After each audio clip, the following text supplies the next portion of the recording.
Why was her chest tight before it happened? Why did she sense it, like a shadow pressing in before the sun disappeared? Staff Sergeant didn't believe in premonitions. War wasn't mystic. War was brutal math. Who had the advantage, who had the timing, who made the first mistake? But that morning, riding in the second vehicle of the convoy, she felt something cold settle in her stomach, and no amount of checking her medical kit could drive it away. The aid bag was her ritual. She had checked it before dawn, checked it again before the briefing, and once more before climbing into the armored truck, every tourniquet rolled tight, every morphine injector stowed, every pair of gloves folded and flat. She wasn't just thorough, she was obsessive, and the platoon joked about it. But when men had bled out with only seconds to spare, her obsession had been the difference. The road ahead cut through barren ridges, the kind of terrain that seemed designed for ambush, high slopes on both sides, loose rocks that could hide shapes, a horizon that bent the light so it was never clear what was still or moving. His voice broke over the radio, calm, clipped, the way only veterans spoke when trouble was about to spill. All vehicles, eyes up, ridgeline east, possible spotters, maintain distance, be ready. Exhaled slowly, her hand slid down, brushing the cool steel of her rifle. It wasn't her main tool, her bag was. But she knew the weapon could be the only thing between her and silence. She checked the chamber out of habit, felt the mechanical snap, and set it back. The others laughed. Sometimes Doc's more soldier than some of us. But she didn't smile because she knew the truth. If she couldn't survive the fight, she'd never get the chance to save anyone in it. 2 hours on the road, heat building, dust rising, no sign of anything except rocks and emptiness. And then the lead truck vanished in fire. The sound came late, after the flash, after the shockwave slammed against chest like a wall of stone. 1 second the vehicle was there. The next it was shrapnel spinning skyward. Time slowed, the convoy shuddered, his breath locked in her throat. Barked orders over the static. Contact, push through, push through. The second truck surged forward, but the ground beneath them answered with violence. Another blast, perfectly timed, perfectly placed. For an instant floated, her aid bag burst open, equipment spinning around her like snow in a storm. She caught face in that terrible slow motion. The shout frozen in his mouth, his hands white on the wheel, then the windshield shattered and all she saw was sky. Then ravine. Impact. Her body armor caught most of it, but not her legs. She felt the break, deep and final in her femur, her ankle twisted sharp, wrong. She bit her lip hard enough to taste iron, and the vehicle rolled and rolled until it crumpled against stone. Silence followed, thick and suffocating. She blinked through smoke, was still. The driver's neck bent at an angle she couldn't look at. In the back was unconscious, blood streaming from his forehead. She rasped. No answer, only the hiss of leaking coolant, the distant chatter of gunfire above. Then voices, not English, not friendly, they were coming. Her radio was gone, shattered, its antenna snapped. She fumbled for her pistol, 10 rounds, not much, but enough to fight for a heartbeat if she had to. Her gaze snapped to. He was alive, barely. She reached for him. Then the shadows moved above, closer, boots scuffing rocks. If she stayed, they'd find them all. If she moved, would die. Her body chose before her heart could. She dragged her broken frame out, pulling herself into the shadows of a jagged rock formation. Every inch tore fire through her bones. Her legs screamed, but she swallowed it, choking on dust instead of cries. From the hollow she found, she watched. They came fast, rifles slung casual, voices sharp in Pashto. They moved with the confidence of men who owned the ground. One climbed into the wreck, dragged his limp body out. Nails bit into her palm until her hand shook. She wanted to move, to stop it, to do anything, but she couldn't. The shot rang, his head snapped back. Another shot ended, the body stripped, burned, discarded. Pressed herself deeper into stone, pistol pressed to her chest, not fear, restraint. the kind of restraint that leaves scars deeper than wounds. The men laughed, searched, set fire to the wreck. White phosphorus burned so hot her eyes watered even from the shadows. Then they left, their voices fatting up the ridge. Silence again, except this time it was worse. Was alone, 2 legs ruined, supplies barely enough for days, a pistol, a bag, and 300 miles of enemy country. She was already dead on paper. Someone at the base had marked her as KIA. She knew it. She could feel it, like her name had already been folded into a list that would haunt families. But she was breathing. Breathing meant choice. With shaking hands, she opened her aid bag, gauze, splints, elastic wrap. She stared at her leg, the bone pressing cruelly against skin. The thought of setting it made her stomach twist, but she forced her hands steady, pressed, pulled, wrapped. A white scream of pain clawed up her spine and tore across her skull, but she didn't stop. Pain wasn't the enemy, pain was information. Pain meant nerves were alive. Blood was flowing, her body was still fighting. She finished the bandage, sweat soaking her hair, her chest heaved as she leaned back against the rock. Her vision swam with black spots, but her mind was clear. As night crawled over the ravine, the cold came. She dragged herself deeper into the shadows of a small cave beneath the boulders. Her pistol close, her bag against her chest, she lay there, bones grinding, heart steadying. Above, the stars stretched wide. Helicopter rotors whispered somewhere distant, too far, too dangerous. No rescue was coming.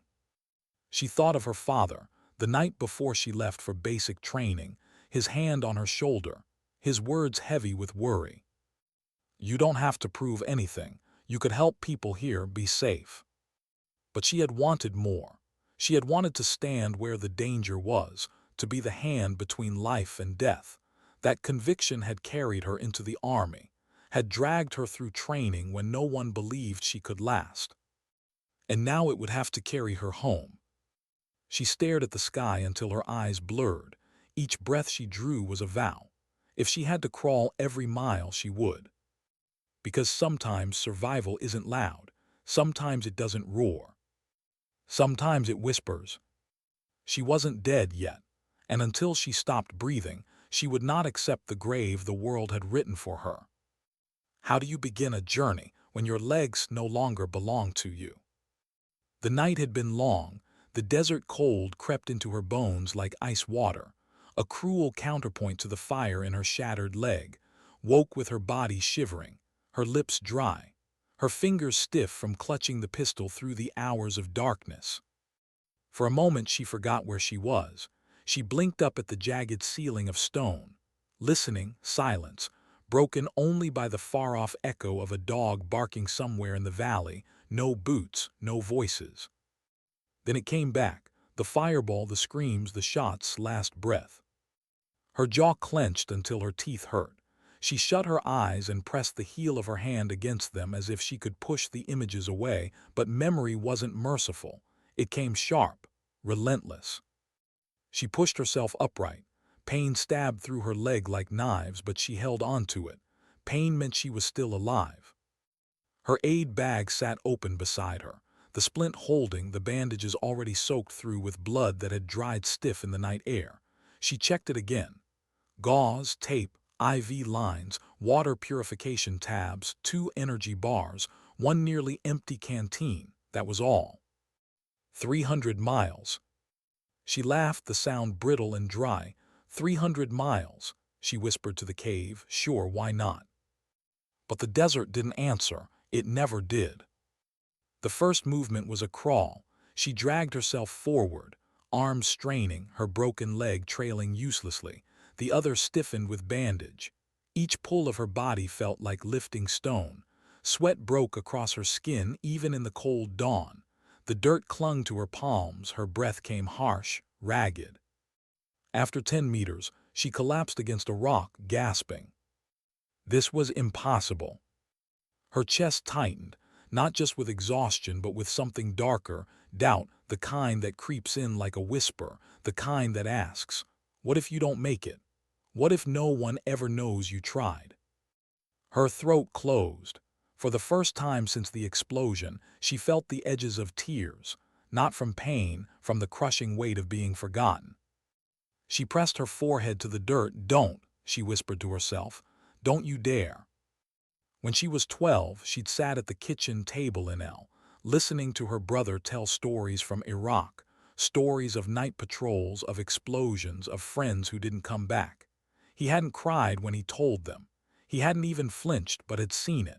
The weight in his eyes, the way he carried ghosts in silence.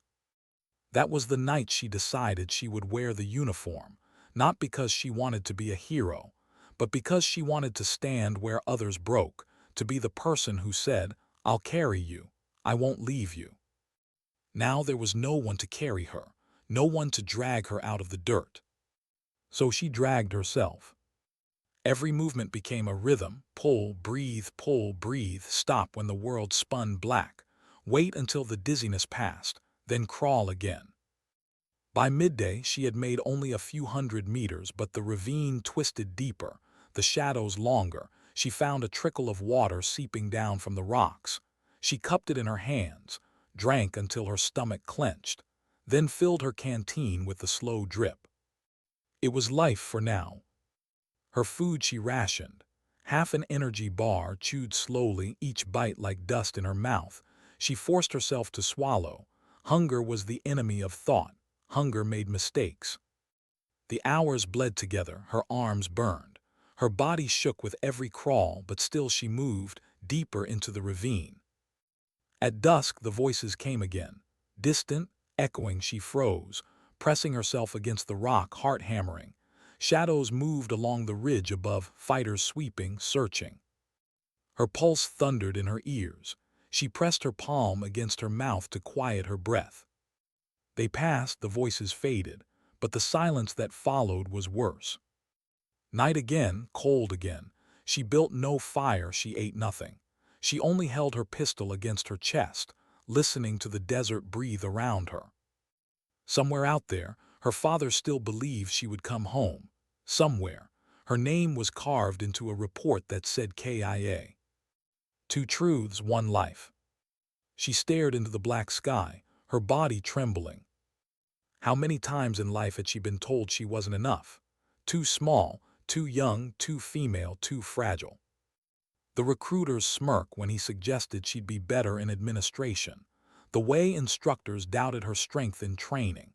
The way soldiers looked twice at her when she said she could carry them out of hell. And every time she had pushed harder, not to prove them wrong, but to prove herself right. That fire still lived, even broken, even bleeding, even written off as dead. She whispered into the night, voice hoarse, "I'm not done." Her words dissolved into the desert air, but they were enough. Because sometimes hope isn't a shout. Sometimes it's a whisper you make only to yourself. She closed her eyes. Tomorrow, she would crawl again. And tomorrow, the desert would learn that she wasn't finished. How long can someone survive on silence? By the 3rd day, the quiet was louder than the gunfire. The firefight had ended hours after the ambush.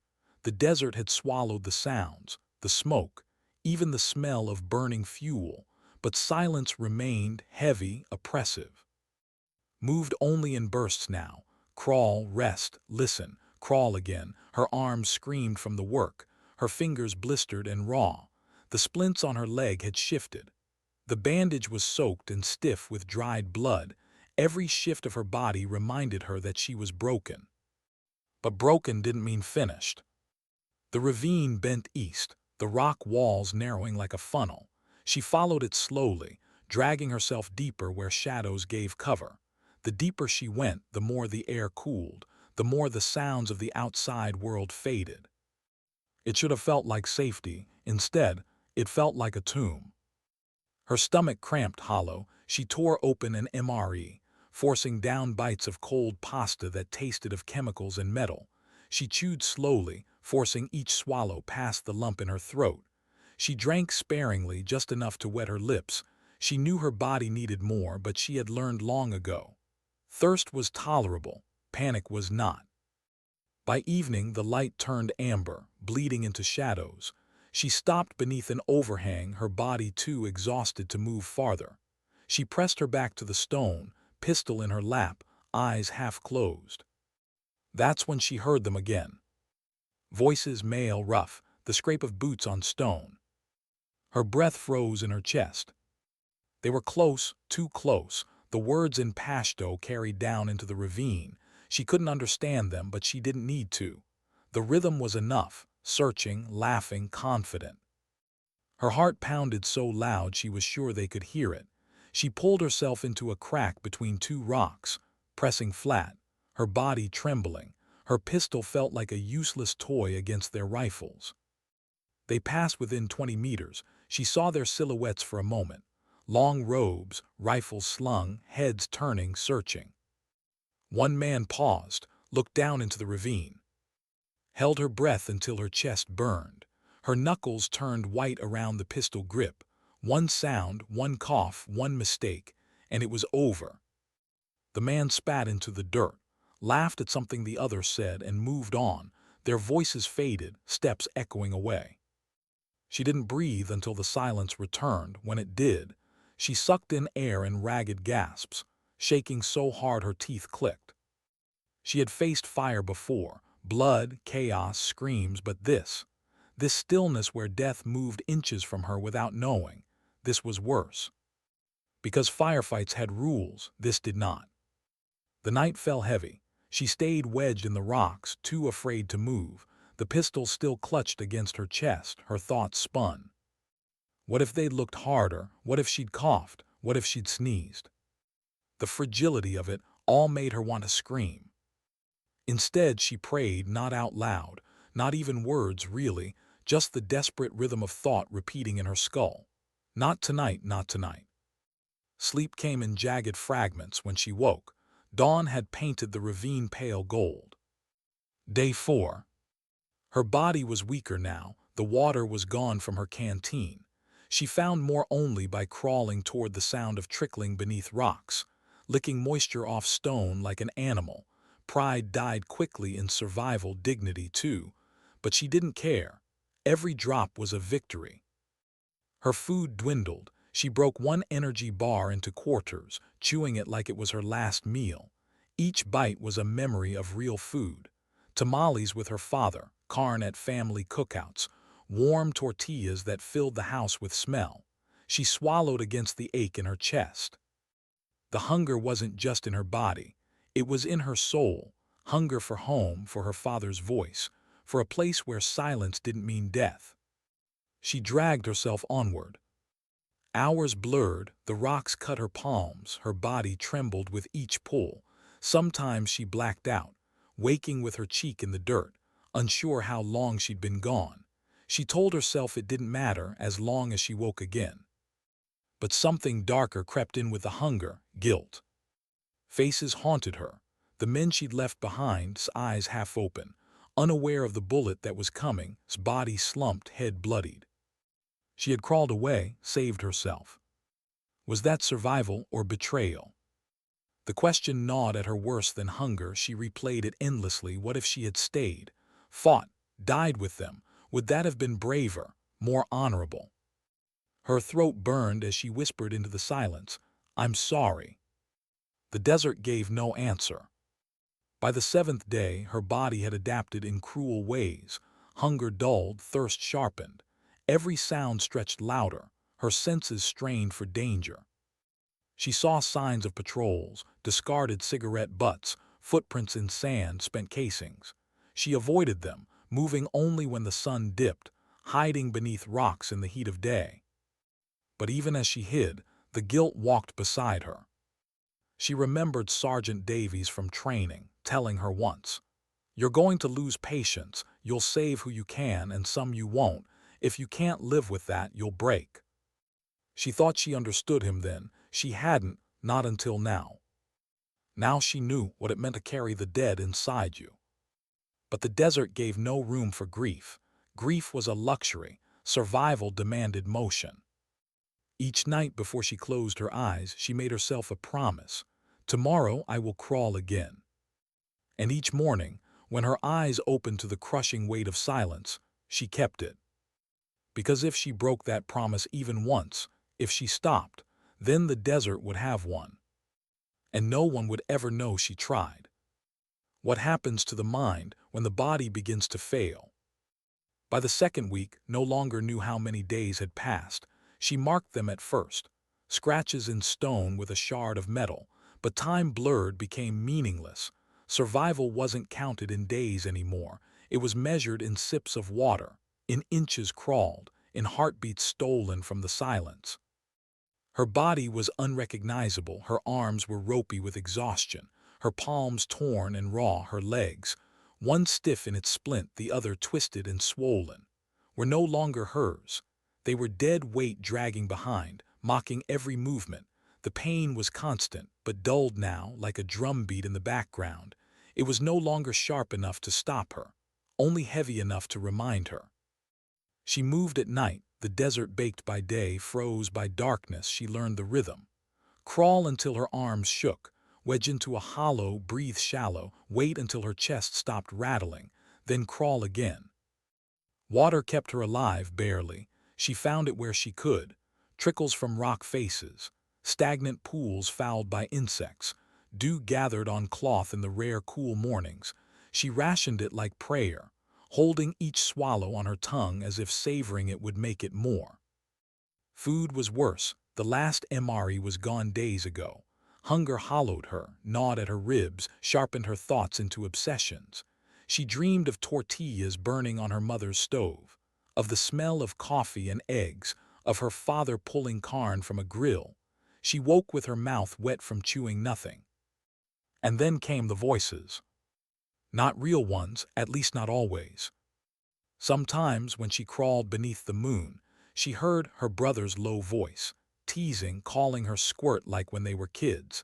Sometimes she swore she heard groaning behind her, as if he had crawled too, bloodied but alive. Once she turned, pistol raised, certain someone was there, but it was only stone and shadow. The mind fills silence with ghosts. One night exhaustion dropped her into black sleep against a ridge wall. She dreamed she was home, her father hammering wood in the garage, the smell of sawdust thick. She sat on the steps, legs whole, arms clean, drinking a Coke. He looked up at her and said simply, "You don't have to crawl anymore." She woke choking on tears, her body curled tight against the cold rock, shuddering with sobs she couldn't control. The desert didn't care. The stars burned bright, merciless. She pressed her face into her sleeve until the storm passed. Then she whispered into the emptiness, "I have to, Papa, I have to." The next crawl was slower, her muscles refused, her breath caught in painful spasms. She collapsed halfway, face in the dirt. For the first time, the thought entered her clean, sharp. I could stop, I could just stay here. It wasn't fear, it was peace. The kind of peace that comes when struggle feels endless. The idea of closing her eyes, of letting the desert cover her, felt almost merciful. She stared at the sand an inch from her face, watching a line of ants march over her arm, carrying crumbs larger than themselves. Determined, unstoppable, them. Even ants had purpose. Her eyelids sagged, sleep pressed down. But then her hand brushed the pistol, the cold steel. And something shifted. If she gave up here, then every breath, every crawl, every drop of blood was wasted. If she stopped, then's death. Silence, the fire, the crawl. It would all dissolve into nothing. Her chest tightened, rage pushed through the fog. She forced her body up, arms trembling, face streaked with dirt and tears. She spat into the sand, the taste of grit on her tongue. "Not here," she growled. "Not like this."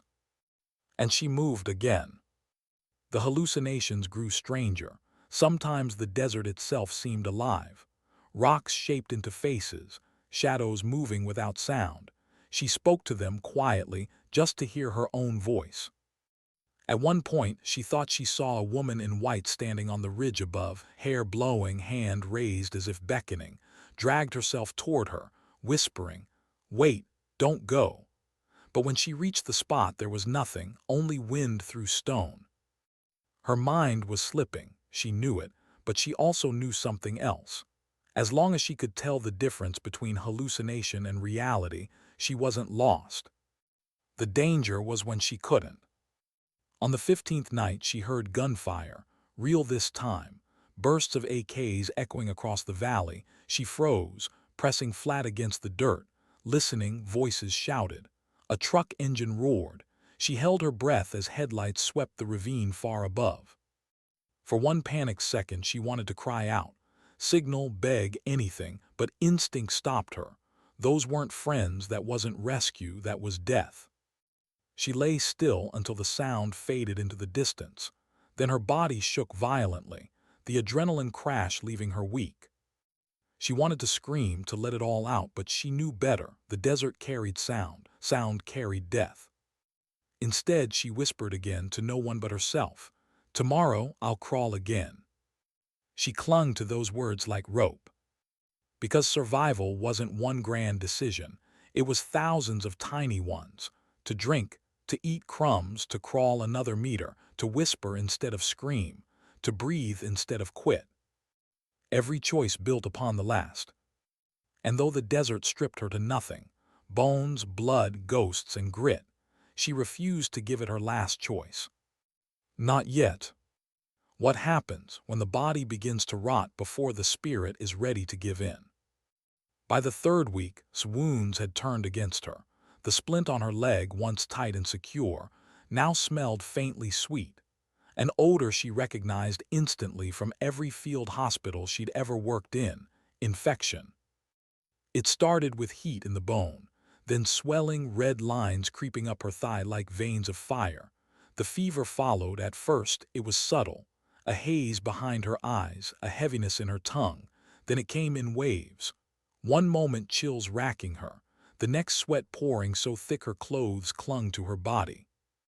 She knew the stages. She had treated men with this same look in their eyes, glassy, distant, teetering on the edge of delirium. She had told them to hold on, had whispered, "Stay with me, stay here." But now she had no medic at her side, no voice in her ear, only herself, whispering into the void. She pulled her bag close, rummaging with trembling fingers: gauze, elastic wraps, antibiotic cream. Too little, too weak. She applied it anyway, grimacing at the sight of her leg. Swollen, angry, the skin stretched tight. She cleaned what she could. The fever still burned. She knew the truth. Without antibiotics strong enough to fight bone infection, she was running out of time. By the fourth night, the fever dreams had begun. She woke shivering, clutching her pistol to her chest. Convinced was standing over her, blood dripping from his head, whispering, "Why did you leave me?" She blinked, shook her head, but the vision lingered, his eyes accusing, mouth slack, voice echoing inside her skull. She pressed her palms to her temples, rocking against the rock wall. I didn't leave you, I couldn't save you." The fever didn't care. The hallucinations didn't argue. They simply returned, over and over, faces of the dead gathering around her in the silence. One night she dreamed she was home, the smell of coffee in the kitchen, her father reading the newspaper, glasses slipping down his nose. He looked up at her and smiled. "You came home." She reached out for him, only to wake clawing at empty air, her throat raw with sobs. The fever tore at her, but the desert still demanded survival. She dragged herself forward in the hours when her mind was clearest, collapsing when the haze returned. Water became harder to find. The ravine had grown shallow, streams drying into nothing but damp patches. She licked rocks, sucked at cloth dampened with dew, prayed for rain that never came. Dehydration hit harder than hunger ever had. Her lips split, bleeding, her tongue felt thick, too big for her mouth. Her eyes ached, the world spinning when she tried to lift her head. She thought about stopping again, about laying still beneath the sun, letting it burn her to nothing. It would be easier, quieter. But something kept her crawling. Not hope, not duty, something smaller, stranger. Memory. Her father teaching her how to ride a bike in the cracked streets of El, steadying her until she found balance, showing her how to throw a baseball, laughing when her small frame toppled under the swing. The nurses at the ER where she worked before the army, clapping her shoulder after her first real save. An 8-year-old boy pulled back from cardiac arrest. Those moments had weight. They deserved more than to end here in silence. And so she crawled. On the 22nd day, she found herself at the edge of another ridge. The climb was impossible for someone whole. For her, broken and fevered, it was unthinkable, but beyond it she could hear water, a faint trickle, a promise. She stared at the stone wall, dizzy, breath shallow. "Not today," she whispered. "Please, not today."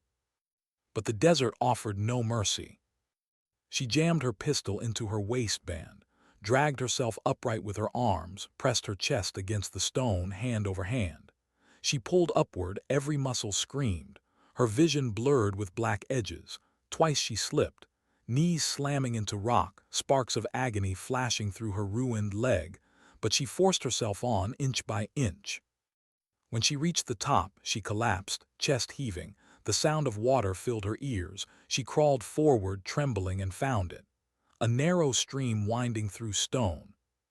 She wept. She plunged her hands in, splashed it over her face, drank until her stomach cramped.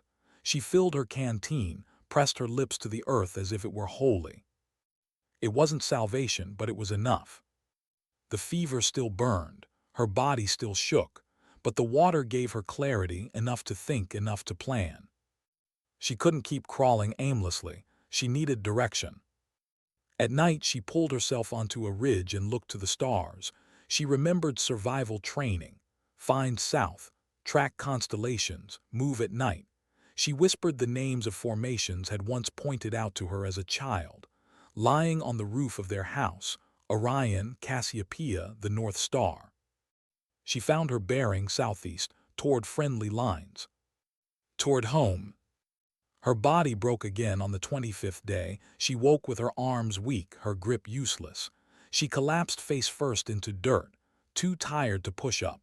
For the first time, she couldn't move. The silence pressed in, absolute. She realized she might die there, faceless in a canyon no one would ever search. Her bones would bleach beneath the sun. Her name would remain KIA on a sheet of paper, nothing more. And maybe that was all life was. Some lines in a report, a folded flag, a picture on a mantle. She closed her eyes. Then she felt something, not outside, inside. It was faint, a memory, a voice. Her father, the night before she left for basic training, his arms around her, his voice soft. "Promise me you'll come home." She had promised. She opened her eyes, fury surging. If she was going to die, it would not be here, faceless, voiceless, unknown. It would be crawling forward. She clawed at the dirt, pulled herself forward an inch, another. Every drag was pain, every breath was fire. But every inch was hers. She whispered it with each pull, voice breaking, tears streaming. One more. And so she moved. Not fast, not far, but alive. Because survival is not about strength. It is about refusing the moment when surrender seems easier than one more inch. And until her last breath, refused. What happens when the body begins to rot before the spirit is ready to give in? By the 3rd week, wounds had turned against her. The splint on her leg, once tight and secure, now smelled faintly sweet. An odor she recognized instantly from every field hospital she'd ever worked in.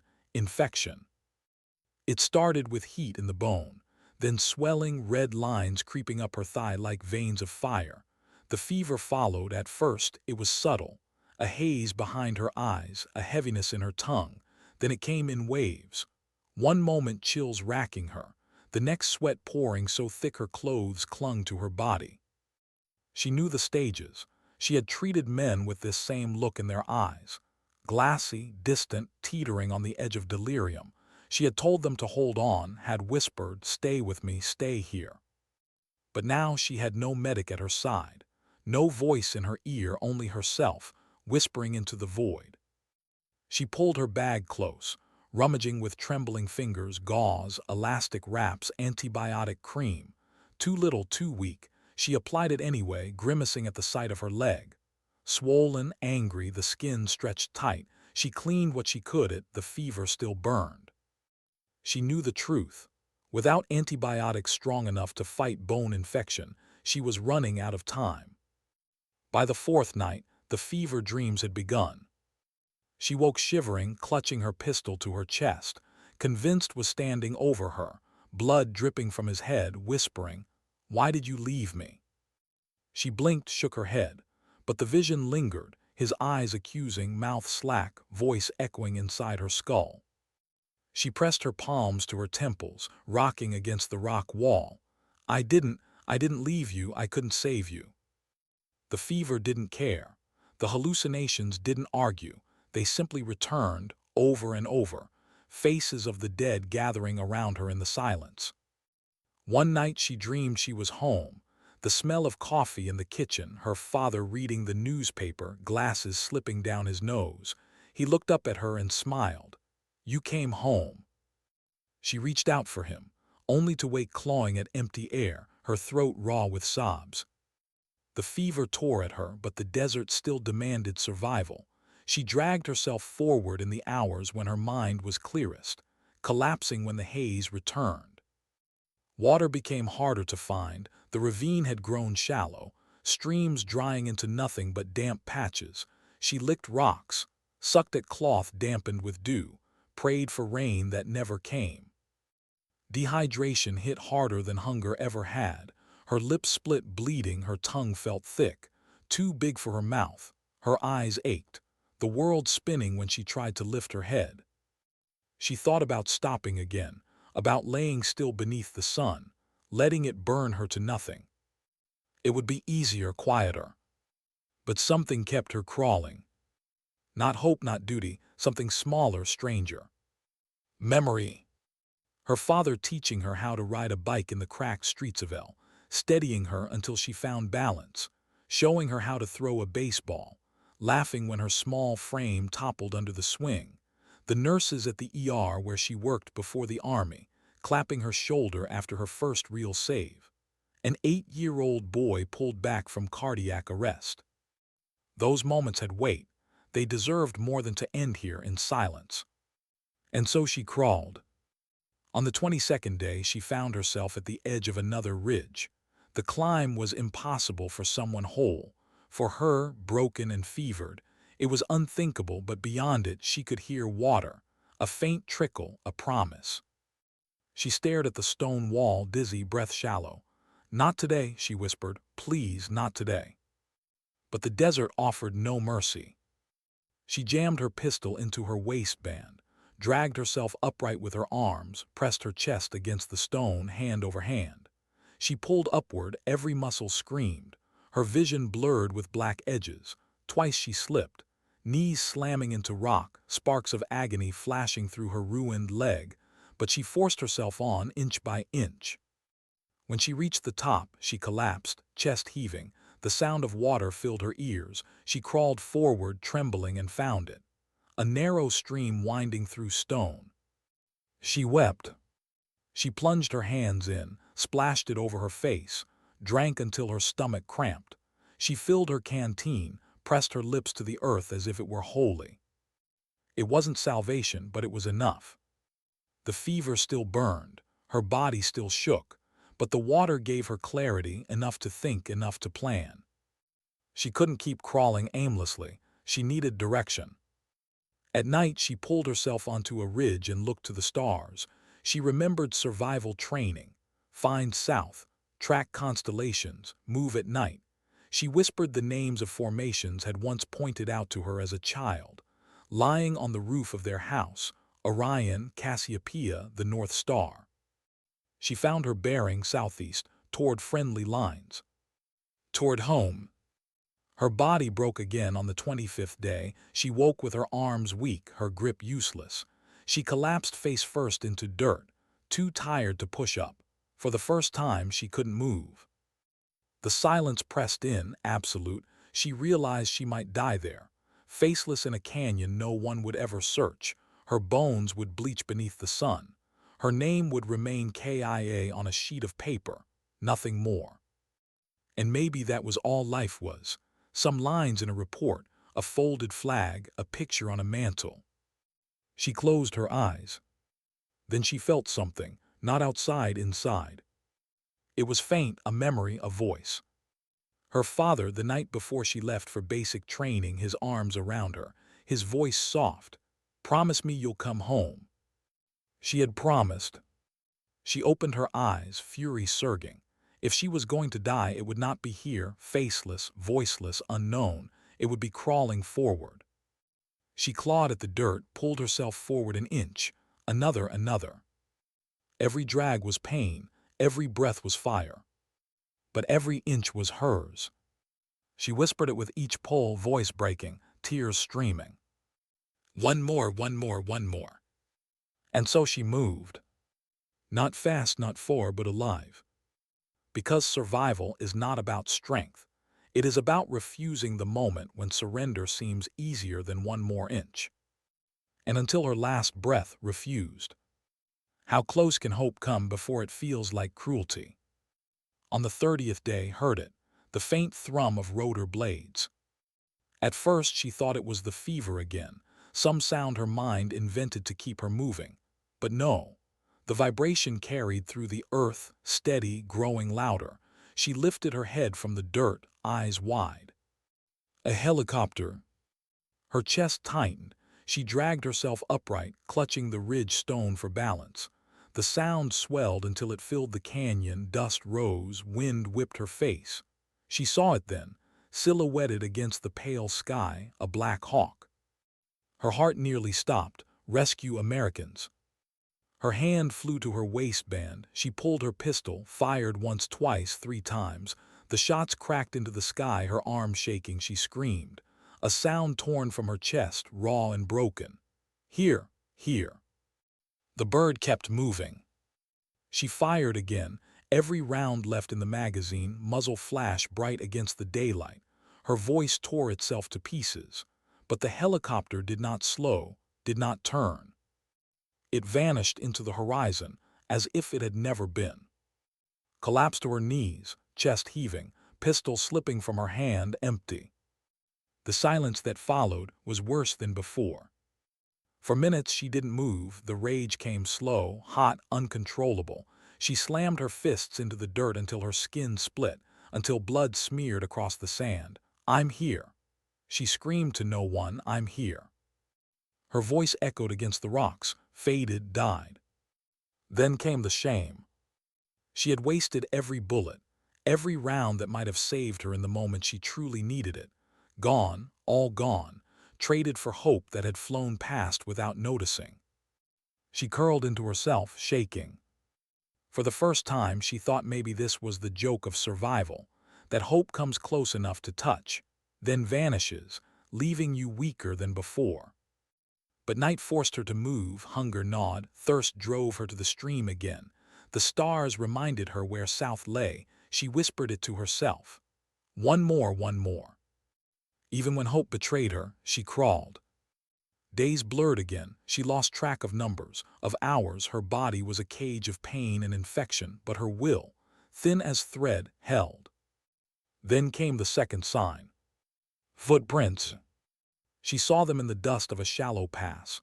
Fresh, sharp edges not yet smoothed by wind, boots, military. She pressed her palm into one, feeling its depth, its width, not sandals, not fighters. These were heavier, standard issue. Her heart surged, Americans, coalition. But danger whispered too. What if they were? What if she crawled into enemy hands instead of rescue? She followed anyway. Each drag of her body pulled her deeper into the pass, heart hammering, mind spinning with what she'd say if she found them. I'm alive, I'm one of you, don't shoot. The fever burned hot again, twisting the edges of her vision. The footprints blurred. Once, she lost them entirely, circling in the dust until dizziness dropped her flat. When she woke, the prints were gone, erased by wind. She lay still, body shaking, rage and despair mixing into a bitter taste in her mouth. 2 chances, both lost. And yet she refused. The desert wanted her broken, wanted her silent, but she would not. She dragged herself onward. By the 5th week, her body was skeletal. Her skin clung tight to bone, her eyes hollowed, lips cracked until they bled with every word she whispered. Her hair was matted, her uniform stiff with dirt and dried blood. She looked nothing like a soldier, nothing like the staff sergeant who had once carried men twice her size off battlefields. But inside, the fire flickered still. On the 36th day, she heard voices. Not hallucinations this time, real sharp English. She froze beneath the shadow of a boulder, heart pounding. Patrol Sector 5, nothing here, moving on. Her mouth opened, but nothing came. Her throat was too dry. Her voice gone, panic surged. She clawed at the dirt, dragged herself toward the sound. A figure appeared on the ridge above, helmeted, rifle slung, an American soldier. She tried to scream, but only a rasp escaped. She waved an arm, frantic tears spilling down her face. Here, the sound broke. Here. The soldier didn't look down. He turned, speaking into his radio. The patrol began to move away. No, the word tore her throat. She dragged herself forward, arms stretched. Please. Her body gave out. Her face hit the dirt. She clawed again, nails breaking, leaving streaks of blood in the sand, but the voices grew fainter. The steps moved away. Gone again. Lay there, sobbing silently into the earth, too weak to rise, too weak to follow. She thought of her father, his face waiting at the airport. She thought of the promise she had made. She thought of, and their silence, their ghosts. And she whispered into the dirt, I can't anymore. But then something inside her shifted. It wasn't strength, it wasn't fire, it was something smaller. Defiance. If she was going to die here, it would not be silent. She pressed her palms flat, lifted her head with what little was left. She forced air into her chest and screamed. Not a word, not a name, just sound, raw, breaking. The kind of sound a human makes when there's nothing left but the refusal to disappear. For a moment, nothing.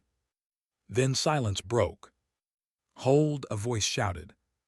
Boots scuffed above. A shadow leaned over the ridge. Holy, we've got movement. Someone's down there. Collapsed, every muscle failing, but her heart surged. They had heard. The desert had not stolen her voice after all. How do you hold on when rescue finally comes, yet still feels a breath away? Lay face down in the dirt, her body trembling, vision blurred for a heartbeat. She thought the voices were another hallucination, her mind inventing salvation the way it had conjured ghosts. But then boots thundered against stone, and shadows moved above. Contact, front, possible survivor. The words pierced her haze, survivor. They were talking about her. She forced her head up, dust clinging to her skin. A figure knelt above the ridge, helmeted, rifle slung, eyes wide behind tinted goggles. We got a live one, he shouted over his shoulder. A second figure appeared, then a third, the shapes of soldiers, real, not phantoms, Americans. Her lips parted, but no words came, only a rasp, broken, weak. She tried to lift an arm, but barely managed a twitch. The first soldier signaled down, hang on, we've got you. Her heart surged, and then the crack of gunfire split the air. Bullets snapped against stone, sharp, angry shouts erupted above. Contact left, 200 meters. The patrol had been seen. Chaos exploded, soldiers dropped, rifles barking, dust filled the air. The thunder of machine guns rolled across the canyon. Lay frozen, her body too weak to move, too drained even to crawl for cover. All she could do was press her face into the dirt as rounds snapped overhead. Her mind spun, not now please, not now, not when I'm this close. A soldier slid down the slope, landing near her, gear clattering. He was young, his face barely visible beneath grime and shadow. Stay with me, ma'am, we're gonna get you out. He touched her shoulder, rolled her gently. She whimpered, pain exploding through her leg. Jesus, he muttered. He keyed his radio. We've got a female survivor, severe trauma, looks bad, needs CASEVAC now. Gunfire answered from the ridge, dust spat inches from his head. The soldier shielded her with his body, firing bursts back up the slope. She wanted to tell him not to risk it, to leave her, but her lips barely formed the words, "Go." He shook his head, reloading. "Not a chance, you've made it too far." More soldiers slid down, forming a defensive ring. The firefight above grew fiercer. Shouts, explosions, the deafening chop of a heavy machine gun tearing into the night. Then at last the sound it prayed for, rotors. The helicopter thundered into view, spotlights sweeping across the ridge. Its machine gun raked the rocks, scattering enemy fire. "CASCVAC inbound," the radio crackled. The young soldier leaned close to her. "Ma'am, we're getting you home." Home, the word cut through her fever, through the haze, through the doubt. She wanted to believe it. But her body was shutting down, the fever burned hot, sweat soaking her uniform, lips cracked and bleeding. Her vision narrowed, black edging in. Hands lifted her onto a stretcher. She cried out. The sound ripped from deep in her chest. Pain flooded her veins, white-hot, unbearable. "Easy, easy, we got you." They strapped her down.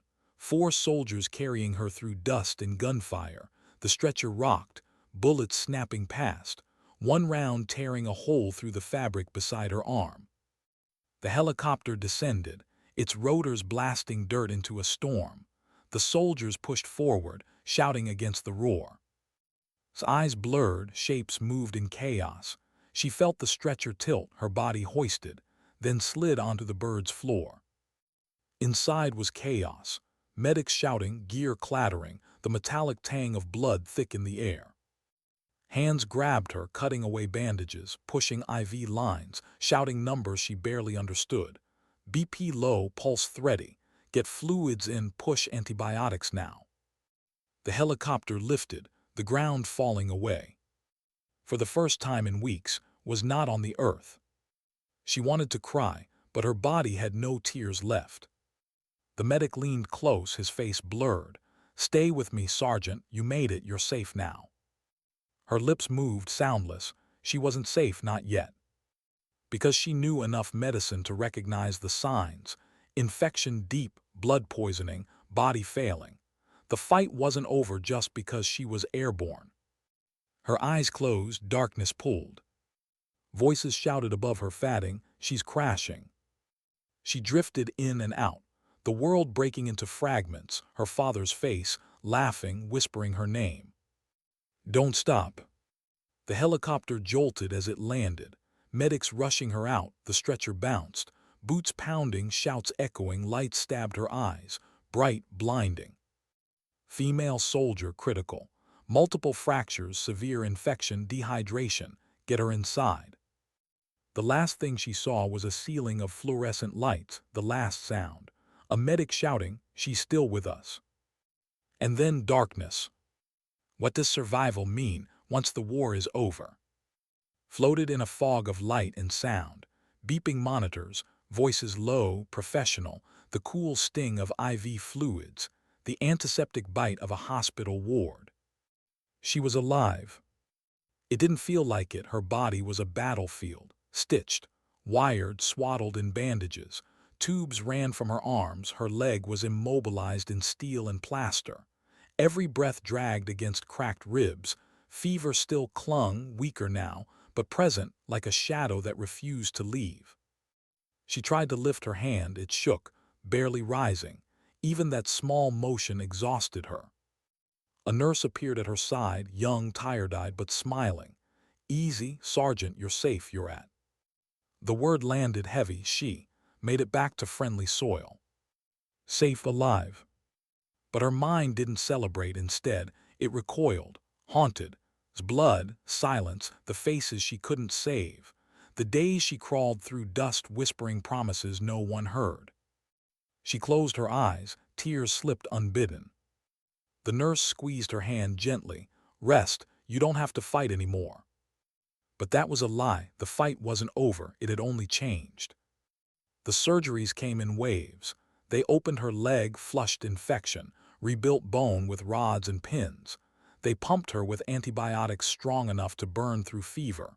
She drifted in and out of anesthesia, each waking a shock of pain, each sleep a blur of ghosts.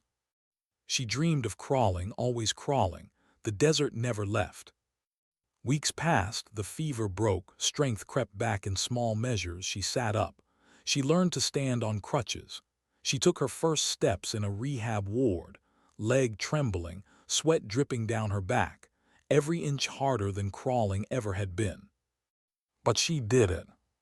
The doctors told her she was lucky. Most wouldn't have survived the infection, the fractures, the dehydration. She smiled when they said it, but inside she thought, it wasn't luck, it was refusal. Letters came from command, from fellow medics, from families of the men lost in that convoy. One read, "Thank you for trying, thank you for being there with them, even at the end." The words cut deep. She hadn't been there, she had crawled away, but she wrote back anyway, hands trembling. They were brave, they didn't suffer, they will never be forgotten. The truth was messier, but sometimes truth is too heavy to hand to the grieving. Her father came when she saw him walk into the ward, his face older than she remembered, tears brimming in his eyes. She broke. He wrapped her in arms that shook as much as hers, whispering in Spanish over and over, "Gracias, gracias." She pressed her face into his chest, sobbing like the child she hadn't been for years. For days he stayed at her side. He fed her soup when her hands shook too badly.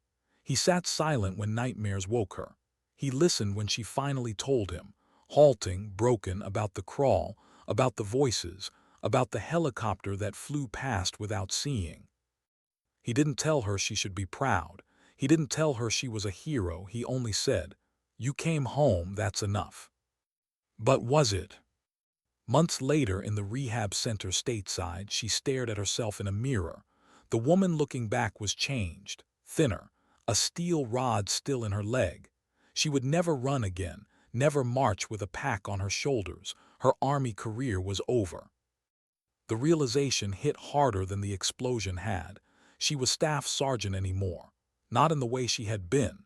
She wasn't the medic who carried men through fire. So who was she now? That question haunted her through long nights of rehab, through the slow process of learning to walk without crutches, through the endless paperwork of discharge. But the answer came quietly. One afternoon, she visited a VA hospital, wheeling herself down corridors to meet younger soldiers, men and women broken by roadside bombs, torn apart by bullets, inside and out. She listened as they spoke of nightmares, of guilt, of feeling less than whole. She told them her story, not as a tale of triumph, not as a legend, but as a whisper of truth. That survival isn't loud, that dignity doesn't shout, that sometimes the bravest thing you can do is simply refuse to stop breathing. And they listened, because she wasn't just telling them, she was telling herself. Rebuilt her life in fragments, teaching, speaking, sitting in silence with those who couldn't yet find words. She found that the crawl had never really ended. It had only changed form. Each day was still a matter of inches, still a matter of one more. And maybe that was enough. On quiet nights, she walked slowly into her backyard, looked up at the stars, and remembered the desert sky. She remembered whispering to herself, "Tomorrow, I'll crawl again." Now under safer skis, she whispered something different. "Tomorrow, I'll live again." Her body carried scars that would never fade. Her heart carried ghosts that would never leave. But her soul carried something else. A truth. That strength isn't always measured in victories. Sometimes it's measured in refusals. Refusals to stop, refusals to surrender, refusals to let silence be the last word. She didn't return to who she was before. She couldn't, but she had returned, and that was enough. Because sometimes dignity doesn't speak. It simply acts.